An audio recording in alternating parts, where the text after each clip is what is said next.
আমাকে বাঁচাও, আমাকে বাঁচাও বলে চেঁচাচ্ছে আমার বাবা। আবাস যোজনার তালিকায় নিজের নাম না থাকার পেছনে খুড়তুতো দাদার হাত আছে, এই সন্দেহের বশে দাদাকে ধারালো অস্ত্র দিয়ে কুপিয়ে খুনের অভিযোগ উঠল খুড়তুতো ভাই ও তার সঙ্গে থাকা লোকজনদের বিরুদ্ধে। ঘটনাটি ঘটেছে শুক্রবার সন্ধ্যায় উলুবেড়িয়া থানার তপনা গ্রাম পঞ্চায়েতের বিশ্বেশ্বরপুর পণ্ডিত পাড়ায়। মৃত ব্যক্তির নাম সমীরণ পণ্ডিত। ঘটনায় পুলিশ 3 জনকে গ্রেপ্তার করলেও মূল অভিযুক্ত বিকাশ পণ্ডিত সহ অন্যান্য অভিযুক্তরা পলাতক। ধৃতদের শনিবার উলুবেড়িয়া আদালতে তোলা হয়েছে। স্থানীয় সূত্রে জানা গিয়েছে 2018 থেকে 2023 সাল পর্যন্ত সমীরণ পণ্ডিতের স্ত্রী রানুবালা পণ্ডিত স্থানীয় গ্রাম পঞ্চায়েতের সদস্য ছিলেন। সম্প্রতি আবাস যোজনার যে তালিকা প্রকাশিত হয়েছে তাতে বিকাশ পণ্ডিতের নাম ছিল না। স্থানীয় বাসিন্দাদের অভিযোগ, যেটা নিয়ে বিকাশের সন্দেহ ছিল তালিকায় নাম বাদ দেওয়ার পেছনে সমীরণ পণ্ডিতের হাত আছে, যেটা নিয়ে বেশ কিছুদিন ধরে সমীরণ পণ্ডিত এবং বিকাশ পণ্ডিতের মধ্যে একটা ঠান্ডা লড়াই চলছিল। জানা গিয়েছে শুক্রবার মৃত সমীরণ পণ্ডিতের নাতির জন্মদিন ছিল, আর এই উপলক্ষে দুপুরে সমীরণ পণ্ডিত বাগানডায় মেয়ের বাড়িতে গিয়েছিলেন। সেখান থেকে বিকেলে বাড়ি ফিরে জরির কাজ আনতে গিয়েছিলেন সমীরণ বাবু।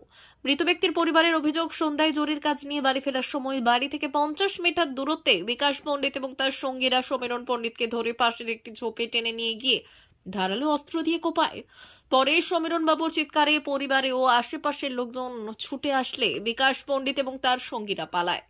এরপর আশঙ্কাজনক অবস্থায় সমীরণ পণ্ডিতকে উলুবেড়িয়া শরৎচন্দ্র চট্টোপাধ্যায় মেডিকেল কলেজে নিয়ে যাওয়া হয়। পরে তার অবস্থার অবনতি হওয়ায় তাকে কলকাতা স্থানান্তরিত করার পথে রাস্তায় সমীরণ পণ্ডিতের মৃত্যু হয়। হাওড়া গ্রামীণ জেলা পুলিশের বক্তব্য, ঘটনার তদন্ত শুরু হয়েছে। ওস্তাকারের কাছ থেকে কাজ নিয়ে ফিরছিলেন। আমার স্বামী জরির কাজ করতো। আগে 2018 সালে আমি মেম্বার হই, আমার স্বামী কাজ করেছে তৃণমূলের টিএমসির মেম্বার হন। আমি বলতে পারবো না, আমার স্বামী কালকে কোনো আর এই এখন ঝগড়াঝাটি কিচ্ছু হয়নি। আমার ঠাকুর এ থেকে এসতে ওস্তাকার আমার মেয়ের কাছে গিয়েছিল, 3টের সময় ঘরে এসে আমার ঠাকুর কাজ আনতে গিয়েছিল। কাজ নিয়ে এসে ঘরে ওই 5টা 10-15 হবে, ঘরে ফিরতেছে ওই জায়গাতে মিলেছে।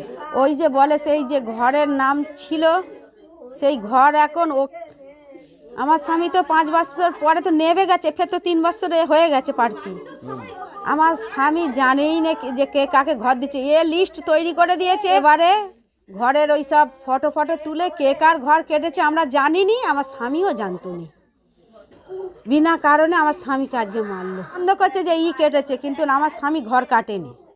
আমার স্বামী অঞ্চলে যায়নি, উলুবেড়িয়া বিডিওয়ে যায়নি। আমার স্বামী কেন কাটবে ঘরটা? আমার স্বামী পয়সা দিয়ে ঘর রেখেছে, সে আবার কাটতে পারে?